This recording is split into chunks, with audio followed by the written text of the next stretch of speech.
Hey guys, oops, let's just tip this for a second. Stay. Long time no see, my friends. I know you're going, what the heck are you doing on here? She's supposed to be doing bath bombs. Well, actually, today I am not doing bath bombs. And excuse my appearance. Like I said, anybody who's been following me and knows what's going on, yes, my hair is gone. This is what's left of it at the moment.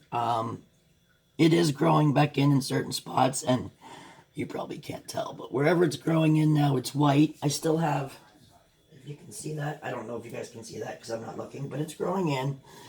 So hopefully I'm on the mend. Anyways, besides that, lots of other stuff going on. But today, what I wanted to show you is I haven't made a soap for about, I guess, 2 years. And we were getting low to the point where I actually had no soaps left.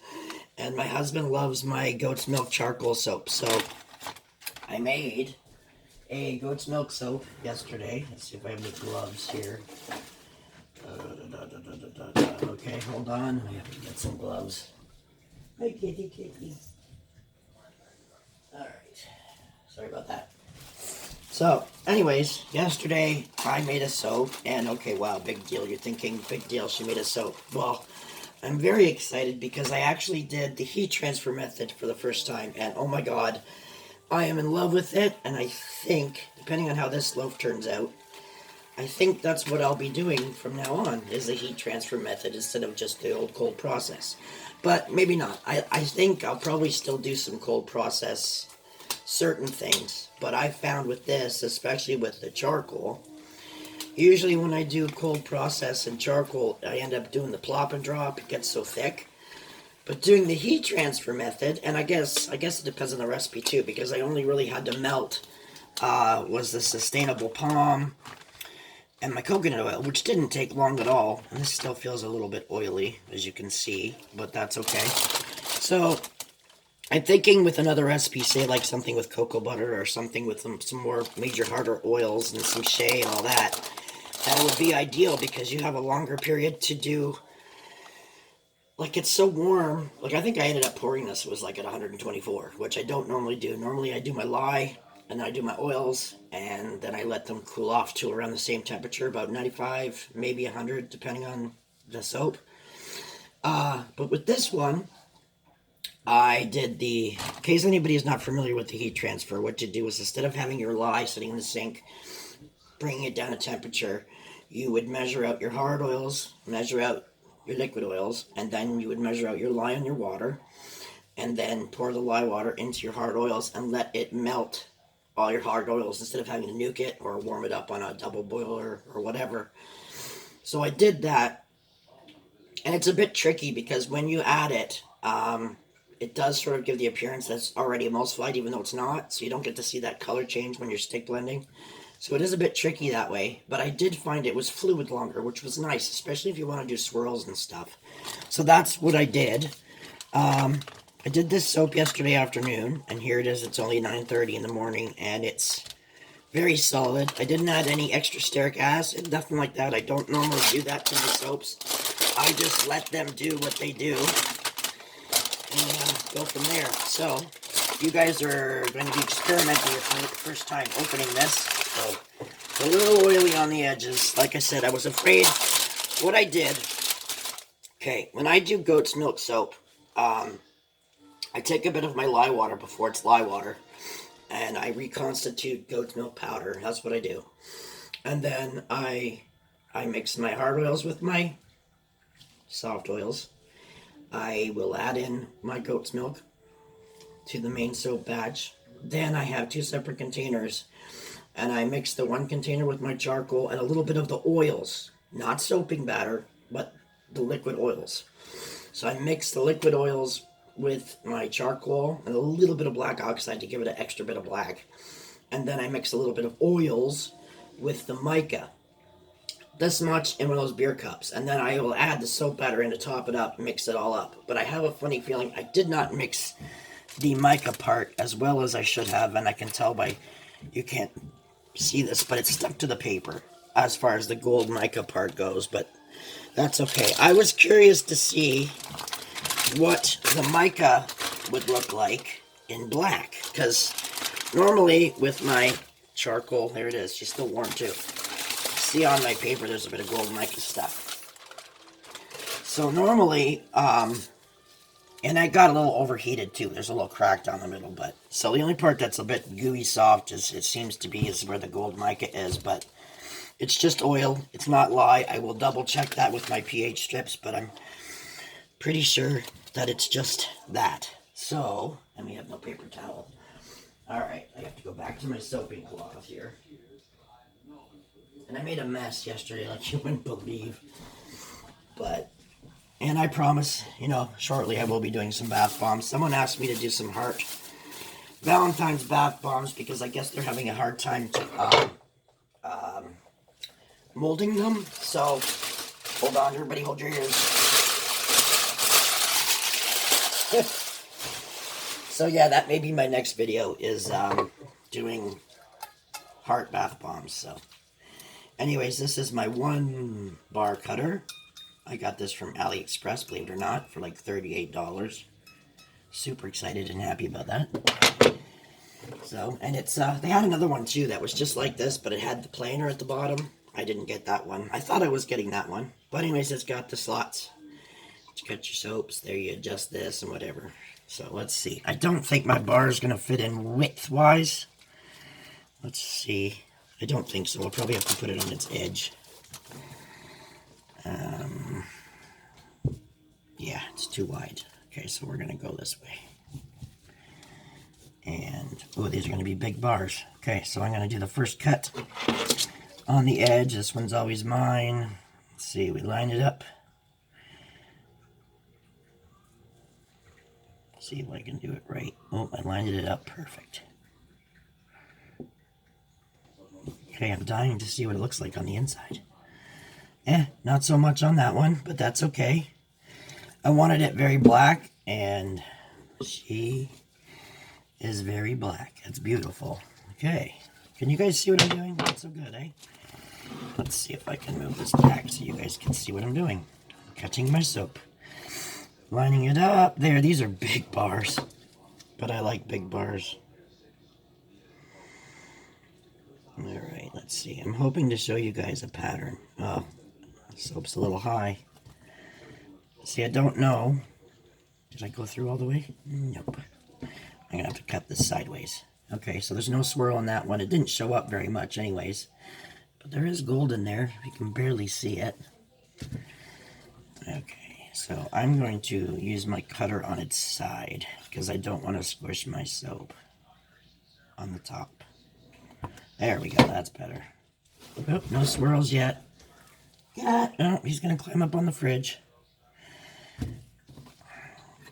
So this usually gives me about 14 bars, I think, if I use the proper mold. I haven't used this mold in a while. There we go. Now we're getting into a little bit of swirls. I don't know if you can see that it's gold, but yeah, I guess you can a little bit at the top. I'm calling this my black gold, which is a goat's. It's actually, you know, nice, good detox soap. Charcoal goat's milk. It's one of my favorites. I actually have this one up for free in my group. It's in the files, recipe files. Can you guys see that? It doesn't, I really drop swirled it too, but see, it's really hard to do a contrast in a black, especially a mica. I mean, whites show up good, blues show up good, but gold mica is a tricky one, especially for black soap. There we go. There's a swirl to show you. Isn't that pretty? And you can see the shimmer. That is, I would say, a little bit of oil in there, which I said I'll clean these up. You can see a bit of oil on the side, but it's a nice solid soap. Get a little bit of a swirl on top. And the thing is, when I checked this, I went and insulated it and everything, and it was cooking. It was about 124 degrees when I had it in there insulated, so I quick uninsulated it and just had it, you know, nicely covered in my mold so it wouldn't go too crazy. But there we go. Now we got a swirl. That's pretty. And I normally scent this one with tea tree and a sweet olive, but this time, since I didn't have any sweet olive, and I wasn't going to order just one fragrance, at the moment I can't, I used French pear, and oh my god, does it ever smell good. So, this is like our family's most favorite soap. There we go. A couple of swirls, not major, but I really like it. That's making me happy. I'm curious to see how many bars we get too. One of these days I may invest in a full cutter. I don't know. There's no swirl. Nothing major. I just used a chopstick, and I sort of tried to do a drop swirl, but my soap was pretty thick. So I attempted a drop swirl, and then I used a chopstick to swirl. I probably could have got a better swirl had I used a spoon, but I wasn't super prepared. Like I said, I had the urge to make a soap, and I just went at it, and I'm glad I did, because I love these ones. But there it is. That's this side. This side, it's not much of a swirl. Like I said, the top's pretty, though. And these are good, hefty-sized bars. I will trim the sides up a little bit, make it a little prettier, and then I'll stamp it with my Atomic logo. At least I'm hoping to, unless it gets too hard too fast. But, yeah, it's not a major swirl, but you can see where I dropped it in a little bit. It was mostly contained to the top by the looks of it. But, yeah. I wonder how many bars we're at right now. 1, 2, 4, 6, 8, 10, 11, 12. That's this side. This side. Oh, it smells so good. What'd I say? That's 12. Let's see. I should get... That's 13. Ooh, that's pretty. That one's a pretty one. 13, and then, yeah, 14 and a sample, right? Yep. There we go. 14. That's the 14th bar. And then I have a nice little sample for my box so that I can keep track of what I made. Plus the first end I cut off. It's kind of wonky. I wonder if I could maybe just trim that up just a tiny bit. This will be my bar, I guess. See if we can trim it up. Oops. Come on, get in the slot. Yeah, semi-trimmed. So that'll be a skinny one for us. That's mine. And this will go into the other samples, so get rid of this. Loosen off my wire. Probably should have cleaned it off every little use, but it's not actually a bad sticky soap, so that's okay. Then we get this put away, make sure it's... Oh, I gotta loosen it again.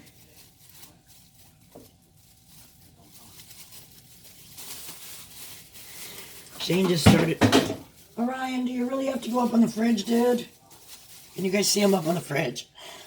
Orion likes to be in high places. I don't know why. Well, I shouldn't say I don't know why. It's the Bengal in him, I'm sure. Orion, what are you doing? That's funny. Oh! Speaking of, I have got to show you guys something. Okay, now that my soap's done. Yay, my soap's done. Here they are. I'm gonna get you to have a look in a sec. Let's get these all on the... Make sure they're all on parchment here. Okay, can you guys see? There's the soaps. Cute. I'd like to turn you around, but I can't. I want to show you guys something. There was a post on Facebook of the dancing cat. The dancing fish from Amazingly Cat. And there were so many people stating that that was a scam, but they didn't get them, blah, blah, blah, blah, blah. Hold that thought.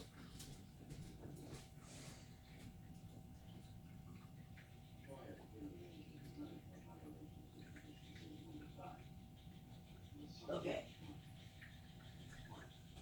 So, I'm just going to show you this one. I ordered the first time, and I thought I ordered dancing fish. They were called fish kickers.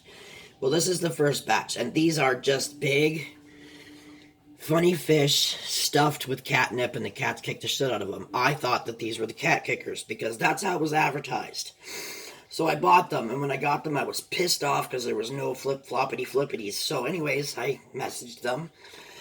Apparently there was a screw up or whatever, but they had changed the names. These ones are called cat kickers, non-moving. The other ones were called cat kickers, something else, moving. So I just want to show everybody that yes, they're real. And the cats play with them. And as soon as the cat touches it, it goes, quack, quack. This one needs to be charged. And you just charge them. They're awesome. They have a Velcro pocket on the belly.